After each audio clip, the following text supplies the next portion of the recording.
है कि दुनिया की सबसे बिजी शिपिंग लेन्स में से एक पानी की कमी की वजह से एक बड़े संकट से गुजर रही है।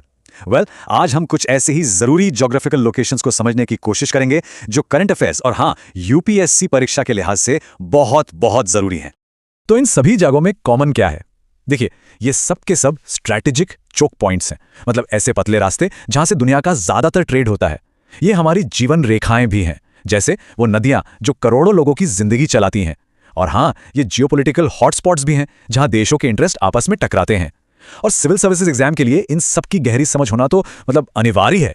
तो आज हम क्या क्या देखने वाले हैं? सबसे पहले दुनिया के स्ट्रेटेजिक वाटरवेज, फिर हम शक्तिशाली ब्रह्मपुत्र सिस्टम को समझेंगे, उसके बाद तीस्ता नदी विवाद को डिकोड करेंगे और आखिर में कुछ जरूरी दर्रे और खाड़ियों पर नजर डालेंगे। चलिए शुरू करते हैं और देखते हैं कि ये सब आपस में कैसे जुड़े हैं। इससे एग्जाम के लिए एक बढ़िया मेंटल मैप बनाने में मदद मिलेगी। तो सबसे पहले बात करते हैं दुनिया के स्ट्रेटेजिक वाटरवेज की, यानी वो नहरें, झीलें और रास्ते जो ग्लोबल ट्रेड की धमनियों की तरह हैं। सोचिए, इनमें जरा सी भी रुकावट आ जाए तो पूरी दुनिया पर इसका असर पड़ता है। और इसमें हमारा पहला स्टॉप है पनामा कैनाल। ये वाकई में इंजीनियरिंग का एक कमाल है जो दो बड़े बड़े महासागरों को जोड़ता है। पर हाँ, हाल फिलहाल में ये कुछ गलत वजहों से न्यूज में बना हुआ है। तो ये अटलांटिक और पैसिफिक ओशन को जोड़ती है। लगभग 82 किलोमीटर लंबी है। ये एक मैन मेड वाटरवे है और इसका जो सिस्टम है ना, वो बड़ा इंटरेस्टिंग है। इसमें लॉक्स का इस्तेमाल होता है, मतलब जहाजों को पानी के लेवल को ऊपर नीचे करके आगे बढ़ाया जाता है। और यही इसकी खासियत इसे ग्लोबल ट्रेड के लिए जरूरी बनाती है। लेकिन इसी वजह से क्लाइमेट चेंज का इस पर बहुत गहरा असर पड़ रहा है, जिसकी वजह से ये आजकल न्यूज में है। अच्छा, पनामा के अलावा भी दुनिया में कई और जरूरी कैनाल्स हैं, जैसे कि सुएज कैनाल जो मेडिटेरेनियन और रेड सी को जोड़ती है, फिर हैकील कैनाल जो बाल्टिक सी को नॉर्थ सी से कनेक्ट करती है। ग्रीस में कोरिंथ कैनाल है जो दुनिया की सबसे संकरी कैनाल मानी जाती है। और एक प्रपोज्ड कैनाल भी है, क्राई इस्थमस कैनाल, जो अंडमान सी को गल्फ ऑफ थाईलैंड से जोड़ेगी। देखिए, हर एक की अपनी एक अलग ज्योग्राफिकल और इकोनॉमिक इंपॉर्टेंस है। और फिर आता है Great Lakes Saint Lawrence seaway system. ये यूएस और कनाडा में है और ये एक बेहतरीन एग्जाम्पल है कि कैसे नेचुरल फीचर्स को एक बड़े कमर्शियल वाटरवे में बदला जा सकता है। इसमें कई चैनल्स और कैनाल्स के जरिए ग्रेट लेक्स को सीधे अटलांटिक ओशन से जोड़ दिया गया है। मतलब एक तरह से जमीन के अंदर ही एक समंदर बना दिया गया है नेविगेशन के लिए। ठीक है, तो मैन मेड वाटरवेज के बाद अब हम एशिया की सबसे शक्तिशाली और जियोपॉलिटिकली कॉम्प्लेक्स नदी प्रणालियों में से एक की तरफ बढ़ते हैं। हम बात कर रहे हैं शक्तिशाली ब्रह्मपुत्र सिस्टम की। इस मैप को देखिए, ये ब्रह्मपुत्र की एक शानदार यात्रा दिखाता है। इसका सफर तिब्बत में कैलाश पर्वत के पास से शुरू होता है और हजारों किलोमीटर बहने के बाद बांग्लादेश में खत्म होता है। ब्रह्मपुत्र की एक बहुत ही अनोखी बात है इसके अलग अलग नाम। यह प्रीलिम्स के लिए एक बहुत कॉमन सवाल है। देखिए, तिब्बत में जहां से निकलती है वहां इसे कहते हैं यारलुंग तंगपो। फिर जब यह भारत में अरुणाचल प्रदेश में एंटर करती है तो इसका नाम हो जाता है दिहांग या सियांग। असम के मैदानों में इसे हम ब्रह्मपुत्र के नाम से जानते हैं।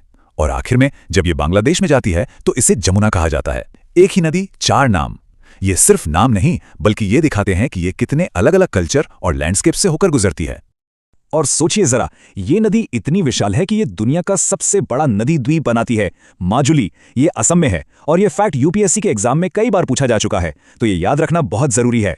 तो ब्रह्मपुत्र की विशालता देखने के बाद चलिए अब इसकी एक ट्रिब्यूटरी यानी सहायक नदी पर फोकस करते हैं, जो अपने जियोपॉलिटिकल कॉम्प्लिकेशंस के लिए जानी जाती है। हम बात कर रहे हैं तीस्ता नदी विवाद की। ये देखिए, तीस्ता नदी पूर्वी हिमालय से निकलती है। अब ये ब्रह्मपुत्र जितनी बड़ी तो नहीं है, लेकिन भारत के सिक्किम और पश्चिम बंगाल और बांग्लादेश के लिए ये एक लाइफलाइन की तरह है। और यही वजह है, यही साझा रिसोर्स दोनों देशों के बीच टेंशन की एक बड़ी वजह भी है।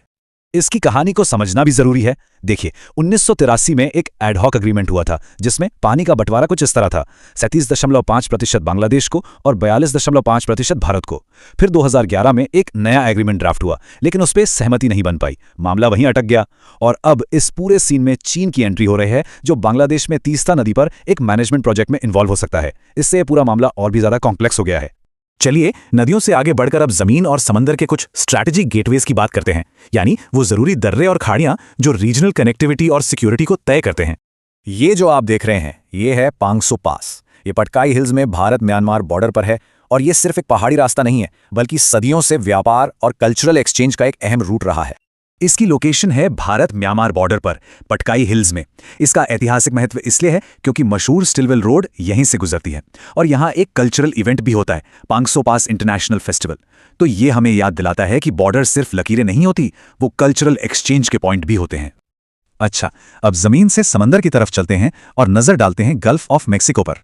ये दुनिया के सबसे बड़े और इकोनॉमिकली सबसे जरूरी वाटर बॉडीज में से एक है। इसके चारों तरफ यूएसए, मेक्सिको और क्यूबा है। ये अटलांटिक ओशन से फ्लोरिडा स्ट्रेट्स के जरिए जुड़ता है और कैरेबियन सी से युकाटन चैनल के जरिए। लेकिन इसका एक और पहलू भी है।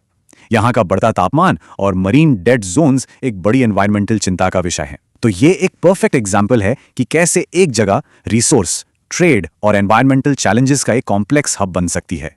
तो आखिर में एक सवाल हमारे सामने आता है, क्लाइमेट चेंज और बदलती जियोपॉलिटिक्स इन सभी जरूरी ज्योग्राफिकल लोकेशंस को कैसे बदल देगी? ये सिर्फ स्टैटिक फैक्ट्स नहीं है, बल्कि ये एक डायनामिक सिचुएशन है और आने वाले समय में इन बदलावों को समझना और एनालाइज करना ही असली चुनौती होगी।